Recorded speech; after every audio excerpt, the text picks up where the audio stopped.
500 years ago, he washed ashore the sole survivor of a shipwreck.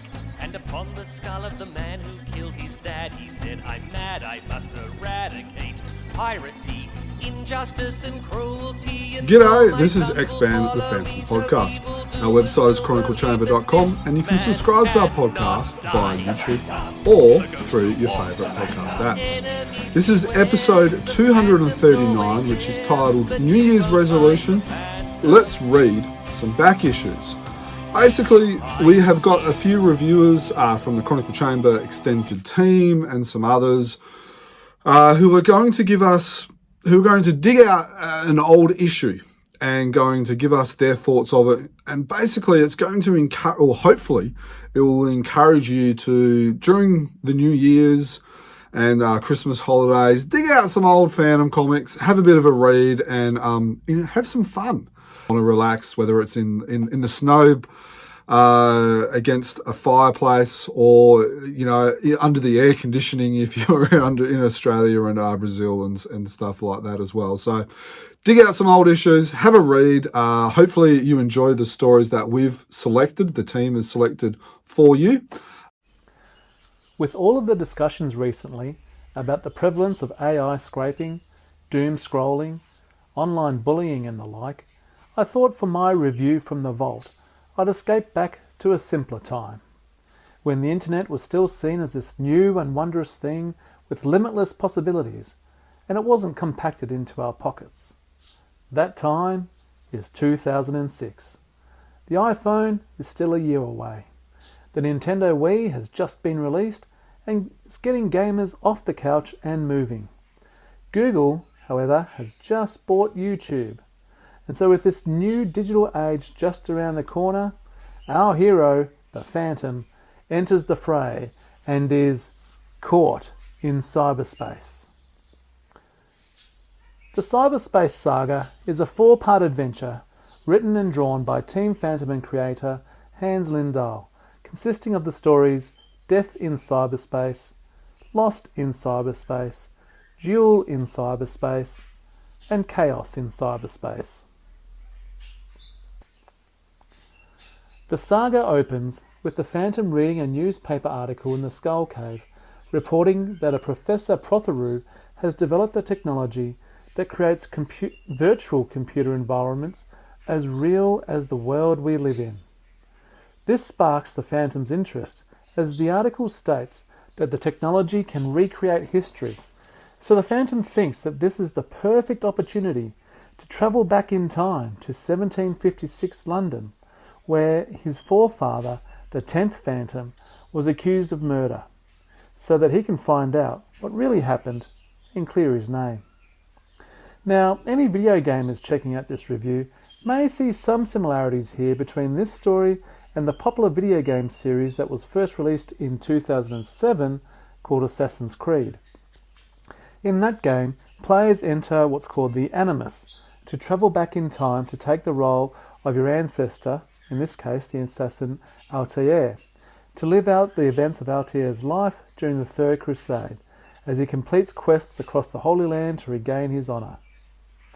Now, there have been many sequels to Assassin's Creed, and so the Animus has sent players to many different eras, including the one that the Phantom is interested in, and that happened in Assassin's Creed Rogue, for any of those who would like to go and check out what was happening in 1756.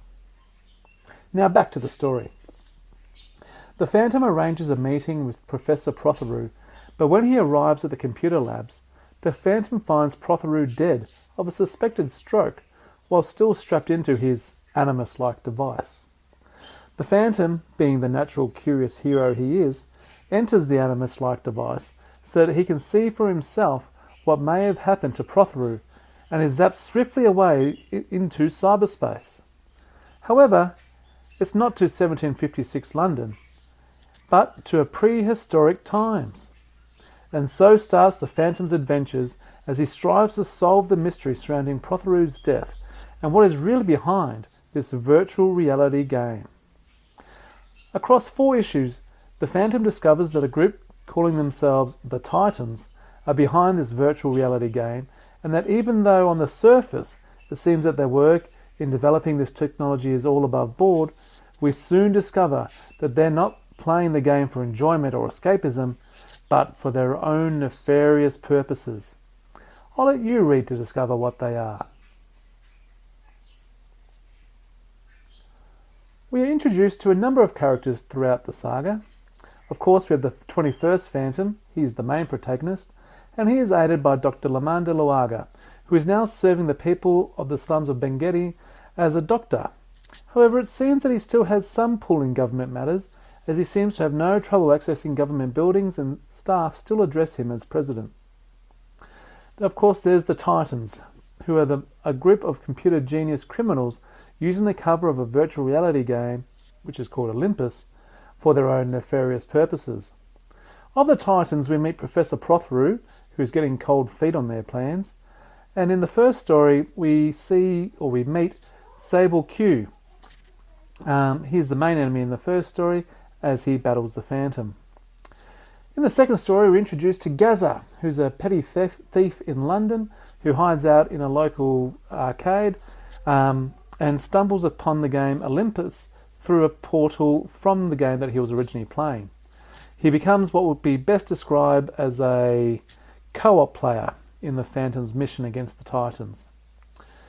Lastly, there's the character Blaise Undula, who is a computer expert and Professor Prothero's former assistant, who still holds a grudge against him, and, as it turns out later in the saga, against the Phantom as well. The story develops well and can serve as a type of warning for people today as they interact with cyberspace and the internet. Though we may have a while to go yet before Animus-style simulations, people today can often become quite lost in cyberspace, which allows them to become easy prey for those more adept at it. The art is excellent, with plenty of detail in Lindahl's work. It transfers very well to Frew's black and white production, but there are some stages where it would be interesting to see what it would look like in colour. Also, there are a number of callbacks to the Oath of the Skull throughout the saga in the way that characters interact with the helmet of the Animus, which I really appreciated.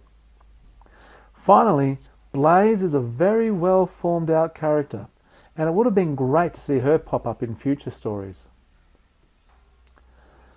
The audience gets slightly swerved, with the Phantom actually never going to 1756 London to find out the truth of what happened to his ancestor, and this thread is never touched on again in the saga after page 6 of the first story.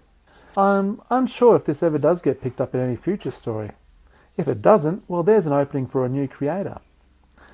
The covers of the saga are okay, with the standout being issue 1486, but they are very much examples of Frew's practice of the time of doing repro of the story art. If the saga was to be collected into one volume, as Jim Shepard alludes to in his message from the publisher in 1486, then there is ample room for one of Frew's stable of cover artists to put their own spin on it. On that, if they were to collect the saga into one volume, I'd like to see a sequel featuring Blaise and what she's been up to since the original saga. There's probably room for a prequel that focuses on her and Prothero as well, which could all be collected into a trade paperback a la the Triad Saga or the Treasures of Drakon. Overall, an enjoyable story that may have seemed a little far-fetched 16 years ago, but today seems increasingly more likely. Do yourself a favour and dig this one out of your collection and give it a read. And as always, happy fantoming. G'day everyone, it's Dan from Chronicle Chamber here, and welcome to my part of this New Year's Resolution podcast special. And as you can see, I'm going to be looking at the 2013 Christmas special from Frew, issue 1682, featuring Mandrake's Bon Voyage as well as The Unknown Commander, parts 1 and 2. Now, just while we have a look at the covers by Antonio Lemos there, the reason I picked this one was because as I was writing up the story about the Christmas special, I saw this cover come past and saw Mandrake on the cover, and was interested to read this one again because I remember enjoying the Mandrake story, but not really it's been 9 something years since I read it, and keen to go back. And the Unknown Commander was a bit of a bonus as I went through. So look, what I might just do is sort of have a bit of a flick through the story, or through the issue, I should say. The message from the publisher, and this page is really, it's in the format we've come to expect. One thing that I do like that they do now, that they weren't doing in 2013, is acknowledging the cover artist in the little acknowledgements there. Good message from the publisher, from Steve Shepherd. He gives us a bit of a history of Lee Falk and Mandrake, and the crossovers between Mandrake and the Phantom. And this would be only one of, I think, 2 specials that Steve Shepherd may have been the publisher for the Christmas special. The ad for the 2014 annual over here is really cool. The only reason I mention it really is because of the pencil sketches and the layouts that are provided there. Perhaps they didn't actually have the finished 2014 cover when they went to print for this special, but I actually quite like the idea of having those pencils and layouts there, and letting us see the process as that unfolds. As we go forward into the stories, we do have nice big splash pages for both stories. If I flick through and see if I can find the start of the Unknown Commander as well, they also had a nice big splash page as well, and that is one thing that I really enjoy about books that have got multiple stories in them, is a splash page, differentiating the two. Just look, one comment on the print quality before I get too far involved is that maybe it was just my issue, but there's a few pages in the first story which were quite washed out. As you can see here, the print hasn't come through particularly well on page 11 for me, of the first story. And then if I get into the second story, there was a few pages, and this is a good example on page 60, in the Unknown Commander story. You can see there, I think, that the art is quite blurred or muddy, if you like, but the text, the dialogue is really clear.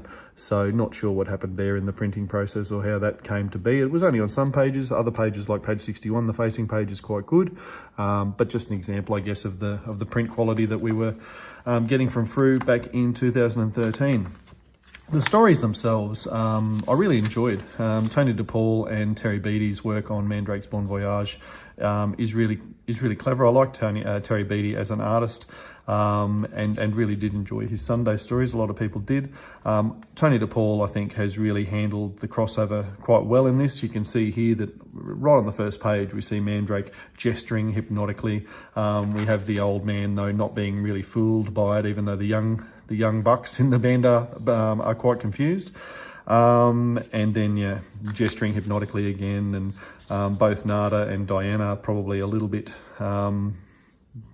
over Mandrake's shenanigans, but he's really yapping it up for the kids, and Kit and Heloise there quite enjoying his work. The storyline has Mandrake sort of conning the Phantom and, conning Diana and Nada onto a cruise with promise of a holiday, but really he and the Phantom are there on a secret mission to prevent the gold being stolen by, as it turns out, some femme fatales, if you like, and it really harkens back to some of Lee Falk's classic femme fatales.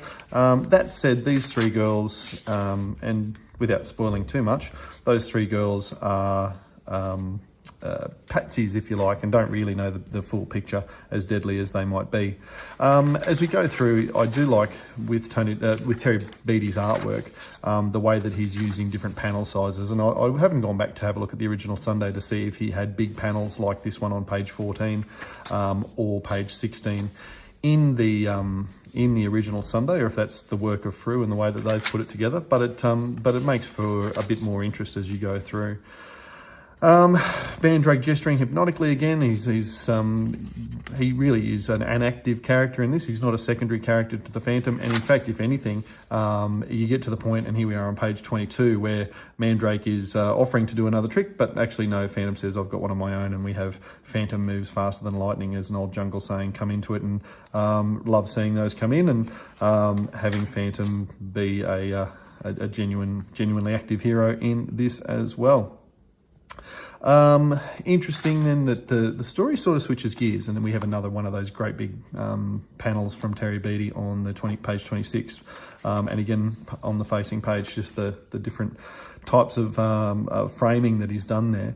The story sort of takes a turn, if you like, once they get off the ship and then head on to the island where old foes of mandrakes are, and turns out that his brother is one of them. Now, I might not, I'm not a mandrake aficionado, so I'm not really down with the characters here. Mind Switch is the other character, and actually you can see the different print quality on these two pages again. Be interesting to see actually if that's, no, it's not just that page. Anyway, yeah, so Lucifer, the brother, and Mind Switch, this other character, I'm not really across those. I think Mandrake fans probably would be. But I think that this has been well written too, albeit not knowing those characters. I love the way the Phantom has snuck his gun into the hostage situation. And then as we get to the end of the story, I do like how this recurring character, this costumed character for back on the cruise ship, I like the way that Tony DePaul has had him wrap it all up with almost an acknowledgement that the Phantom is an unknown superhero and no one's ever heard of him. So I thought that was quite amusing and finished quite well. Now, as I said, I quite enjoyed that. That was the story I went back for when reviewing this particular comic book. The Unknown Commander, it was a bit of a bonus. And look, what a bonus it was, because it's a really fantastic story. Now, Steve Shepherd goes to some pains to point out that this was last published in 1988. The Mandrake's Bon Voyage story, as you can see here, was the most recently finished Sunday story at the time of print for this 2013 Christmas special. The Unknown Commander, last published in 1988, and I guess at this time Frew were copping a bit of flack for the constant repeats and all the rest of it. So just pointing out that it had been 25 years or so between drinks. Steve Shepherd's pointed that out in the message from the publisher as well. Last published in 87, he says here, it would indicate 1988. Actually in the story from Frew 896. So a lot of time between drinks for the publishing of this story. And look, I think this is probably the first time a lot of people came across this story. Norman Worker is one of my favourite Team Fantomen authors. I think he writes really well, and he's right in the canon of the Phantom as well. Obviously this is the story of the Jungle Patrol, so we have those tropes with the poisoned well. We've got Phantom in the Chronicles, and this is a pretty important story in trying to piece together the chronology of the Phantom, I suppose, because we have the death of the 14th Phantom and the ascension of the 15th, if you like. And so we have that story of the two of them working together for a little while. Then we have the 14th Phantom mother dying, and then all this amongst a plot of the Jungle Patrol being infiltrated by the Sing Pirates, who have got their claws into one of the more bereft royals in the Misty Mountains at this stage. So lots of great tropes coming together. As I said, Phantom 14 dying in battle against the Sing. He can't be very far away here. There he goes, with Chandra betraying him after the Phantom has showed compassion to save his life, and he gets shot for his troubles. And then we have the 15th Phantom taking the oath. Great big couple of pages there exploring that just before the start of what was part 2, summary of that, and then we go on with the rest of the Unknown Commander story, or how the Phantom became the Unknown Commander under the work of the 15th Phantom, sort of realising that part of the reason why his father was so easily defeated was because everyone knew where he was as the known Jungle Patrol commander. So yeah, really, really good story. Norman Worker's done great work in terms of tying this in together with the Lee Falk story about how the Jungle Patrol came to be. And actually one of the ways that he's done that is, if we go back to, here we are, page 45, George Bess, so obviously Norman Worker's written this in, but George Bess draws the telling of that original Lee Falk story across page 45 and 46, and really harkens back to those original images from the Cy Barry creation. And I think that really ties the two stories together well. And I think that's particularly effective. And one of the reasons why I noticed it, I suppose, was because actually in the current Christmas special, the 2022 Christmas special, as you can see here, Jeff Weigel and Tony DePaul have written that in as well.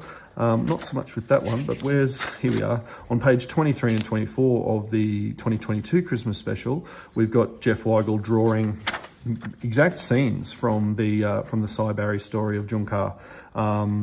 Jeff Weigel does tend to put the after Seuj little caption on every story or every panel where he's done that, which I think George Bess either didn't do or certainly he's put his own mark on this, whereas you can see Jeff Weigel's really tried to copy Seuj's style there. So just an interesting connection between the 2013 Christmas special and the 2022 Christmas special, I thought.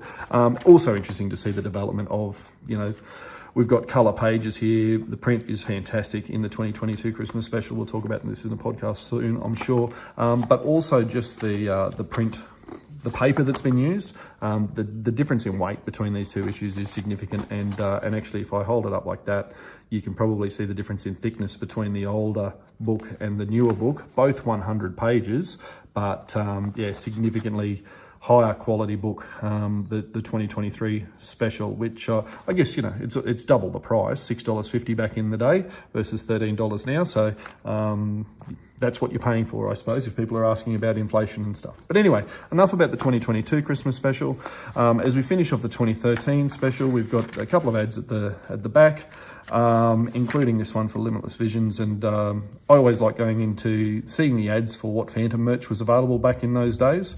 I say back in those days, this is only 9 years ago, which is why I do have this little character from the Limitless Visions 3-inch figure, and he's been sitting here watching me do the review the whole time, and really enjoying the work. So look, I hope you enjoyed having a flick back at the 2013 Christmas special. If you've got it in your collection, I encourage you to go back and dig it out. This is the only place that Mandrake's Bon Voyage story has been published, and again, the Unknown Commander classic story hasn't been published since. So if you've got it in your collection, dig it out and have another read. And if you haven't, well, dig out any old Phantom comic and have another read, because that's that's the whole point of this exercise, and I certainly really enjoyed going back over this story, and I'm sure that the other blokes who have contributed to this podcast have as well. So hopefully there's a bit of inspiration for you there to go back into your collection and dig out a comic you haven't seen for a little while. All right, thanks for listening or following along, everyone, and hope you had a good time, and as always, happy Fantoming. Hello and welcome to this special review, I guess. I was asked to talk about my favorite Phantom story, but when I thought about what my favorite story is, I thought of many names, many writers, and those stories, but I didn't want to pick one of them out, and so I thought what I should do. I wanted to talk about some prose stories, because because the Phantom has been adapted into a lot of prose stories from like the Avon novels, then the Moonstone ones, and then some Frew stuff over here and there, and a few other publications, I think. So today, to talk about one of my favorite prose stories, I have to talk about my this book here. This book, which is the Story of the Phantom. This is the first one of those 15 issue Avon novels. And this one is number 1, written by Falk, of course. It was published back in 1973, and this one which I have here is a reprinted edition done by Hermes Press, and here is the book. So this one was done back in 2016, and I picked it up, and I haven't actually read this one. before 2016, and when I got it, when I read it first, I just loved it. This one, it has fantastic writing, and it feels like a whole different story. It tells the origin of the 21st Phantom, and in a very, very beautiful way. And it's really, really very, very good, really, really well done novel, if you will. So this novel has 17 chapters with a prologue about how it all began. In that prologue is there on every Avon Phantom novels, so that's there. And the novel starts with Dr. Axel, remembering about when he went to the Skull Cave, the Bandars, they took him to the Phantom, the 20th Phantom. You can see there that there is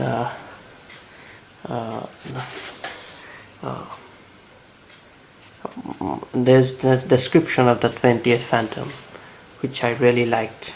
It says, there is this where is it? A large man came out from the cave. He was the most fantastic of all.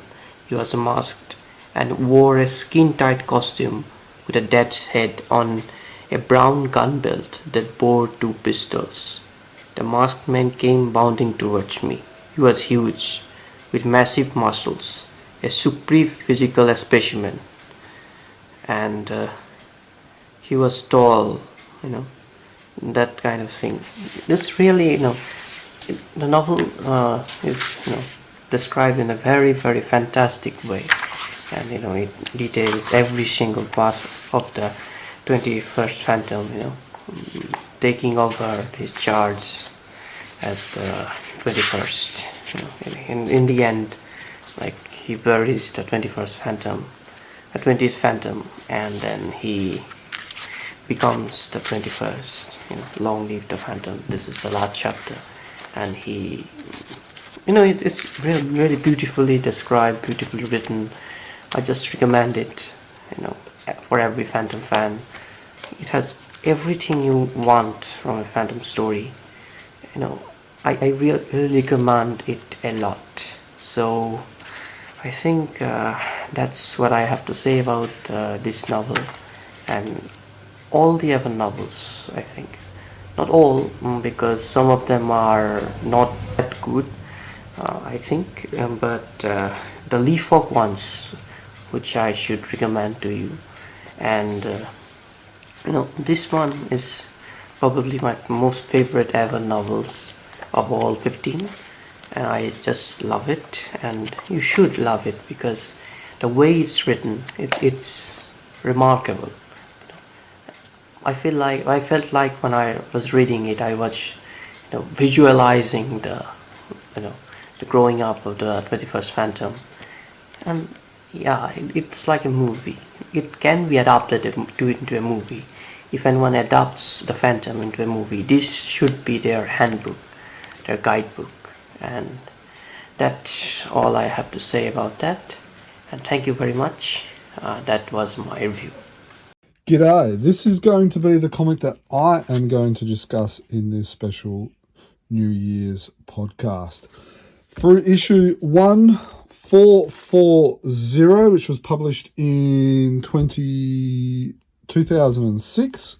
The story Mistaken Identity was first published in Sweden in 1986, which was Fantomen 1986, and it was also recently published in the Noir issue in 2019. Now, it's one of the things I love about this story is that it's got a real detective feel to it, right?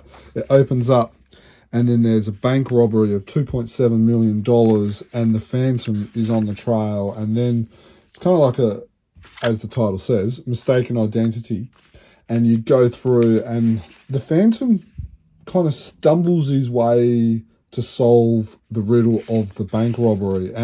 But it's really, really clever because there's all these different parties that are intersecting the Phantom's path, which are all kind of related, and then it kind of gets solved, even without the Phantom really solving the problem.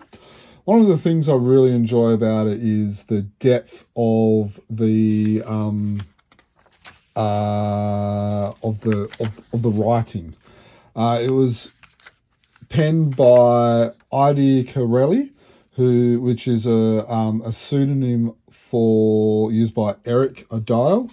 But it's an anagram of his real name. Now he's only created 23 Fantomen stories, but I want to reveal a couple. You got Vista Reba, which is probably one of the best female villains. Poison Dreams, The Mysterious Cave, The Lady Killer, The Phantom's Unknown Sister, perhaps one of maybe the top 10, top 20 best story ever, and one of the best Team Fantomen stories, The Devil's Brotherhood, Part 1, 2, and 3. The Man Who Cannot Die, A Guran's Secret, and then there's another story which was voted Prisoner at Capitolium, which hasn't been published either. And as you can see, the art is by Hans Lindahl. Well, the art's great. The bad guys. This is 1986, so this was Hans Lindahl hadn't been creating too long, and I like this era of his artwork.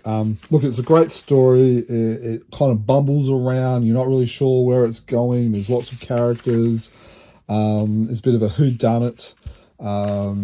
So look, yeah, I really enjoyed it. When I was going through trying to find a story, or when I was going through looking at potential stories, as soon as I saw this story, it's like, oh, I want to read this again. And I believe that's one of the things that, which makes us wanting to dig out a back issue is, even though I've read this story probably 5, 10, 12, 15 times, I want to read it again because it's an enjoyable read. So, Mistaken Identity 1440 from 2006 for Frew. Team Fantomen, you can get it in your Noir from 2019, or you can dig out an issue from 1986. Hope you enjoy that, and we will pass it over to the next reviewer. Bye. We're on Chronicle Chamber this week, and this week we are reviewing all the great people at Chronicle Chamber. We're going to be reviewing the Highland Murders. It was published in 2002, and then the issue number is 1336. It's got an amazing cover by Antonio Lemos, and some of the things in this story, yes, it's got stuff to do with the historical significance of 1689. Now, what does 1689 have anything to do with this Phantom story? In 1689, there was a battle fought in Scotland, and it involved the English troops, and it involved the Scottish people of that time. And around this story, it still has people who are conspiring to try and hunt down these people who didn't really support the Jacobites. Now, the Jacobites, they're sort of like, I researched this. So the Jacobites, they're basically like a political party, or a political group of people who do not like how the English are treating Scotland in those times. And the Jacobites did not like it. And now, in the first instance of you going in and trying to read this comic book, we find that this person who's very wealthy, and so because he's very wealthy, he's like, he owns a lot of land, and these Jacobites are trying to murder him, and that's why it's called the Highland Murders. And now the Phantom and his companion Friday notice what was happening in the carriage, and then they go and help these people who were potentially going to get murdered.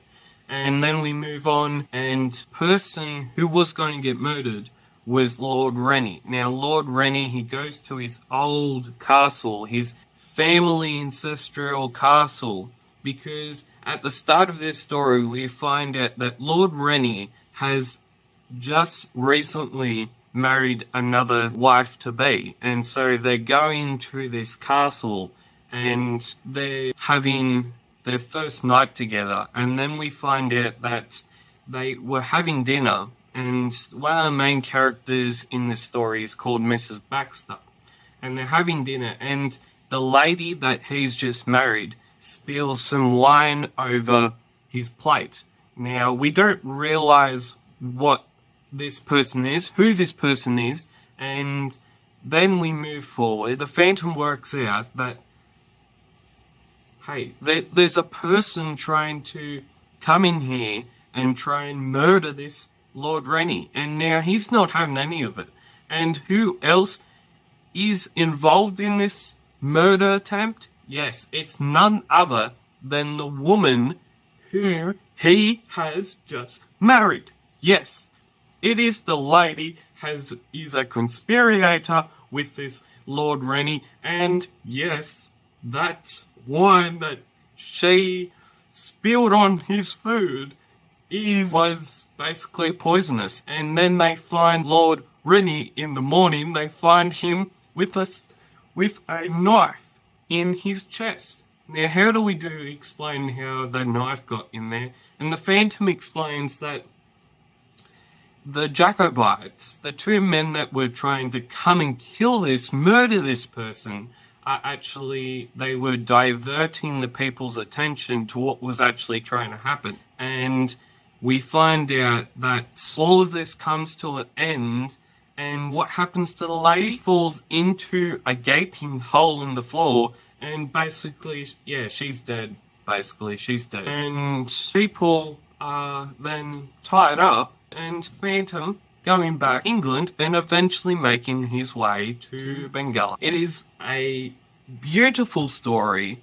It is a shocking, but maybe it's true story, and it's just one of the great stories that was published in 2002. Now, another thing that I didn't actually know this, I did not know this, but the art for the story is done by Paul Ryan, and this story was published in 2002.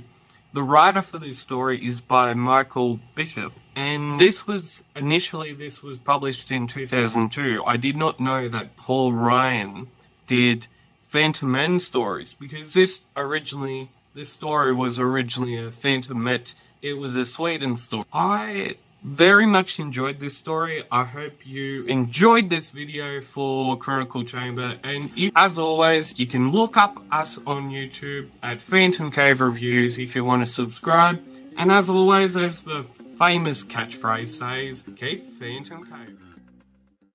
Hi everyone, Duncan Munro here. Chronicle Chamber and Expand the Phantom podcast are reaching out to fans, asking us for suggestions on classic stories to dig up if you haven't read them for a while, or for new collectors to go back into their chronicles, or try and find an issue that you may never have read and discover a story for yourself, or rediscover a classic. So I've gone for a story that was only published once in Australia so far. It was in issue 1032, one of the annual specials back from the 90s. And the story is called The Wolf is Coming. Okay, so it's a Scandinavian story that was originally published in Semic in, I think, 1992. It's got a prologue at the front of it.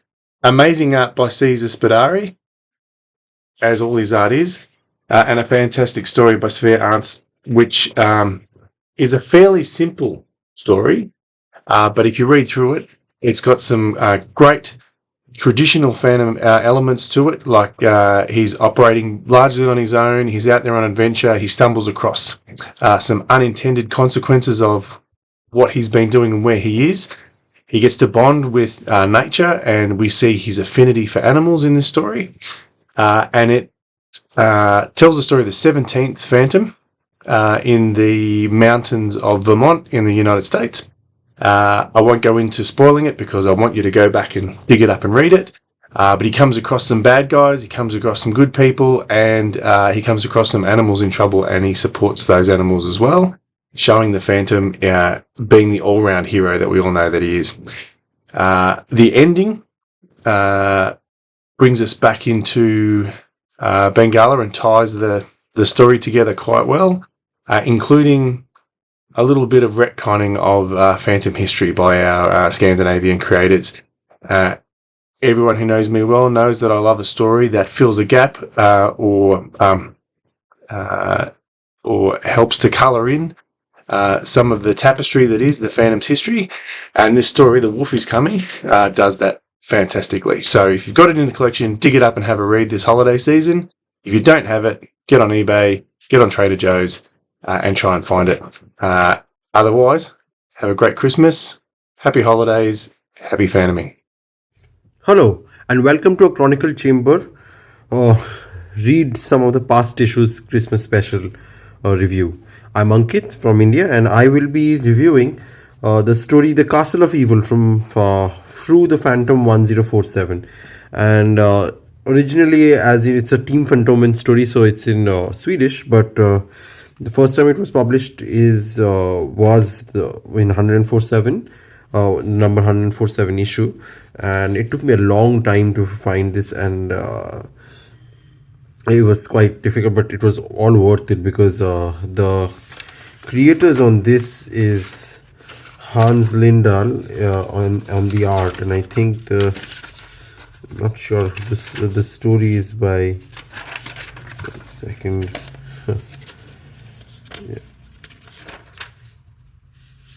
Yeah, it's by Norman Walker, and as you know, he's very popular with Team Fantomen and Phantom readers. So yeah, so this is basically one of my favorite things about Phantom stories, a horror mystery kind of a story, and it has a underlying and as you can see with the black and white art, it like really comes together. That gives it that gothic horror thing, which is like very prevalent throughout. So the very premise of the story is about like the legend of the Red Riding Hood, which is a fairy tale considered by a lot of people, or like it's a traditional story, but it has a nice spin on it from the Phantom, that you know how the writer was like influenced, like what was the influence, the very twisted influence behind that actual story and what it could have been. And I don't want to spoil the story details, but the main highlight is not just the story but the art. Hans Lindahl, as a lot of you might know, is one of my favorite Phantom artists, and he has really like outshone himself, probably, like the way he renders characters, and especially with those the heavy ink lines and everything to make that deep contrast. It really works fantastic with this issue. And yeah, so that's about it. So it's Castle of Evil, and it's come out on Frew 1047. I don't think it's been reprinted after that. Go check it out. Thank you everyone for their reviews. I hope you, the listeners, have enjoyed going through them.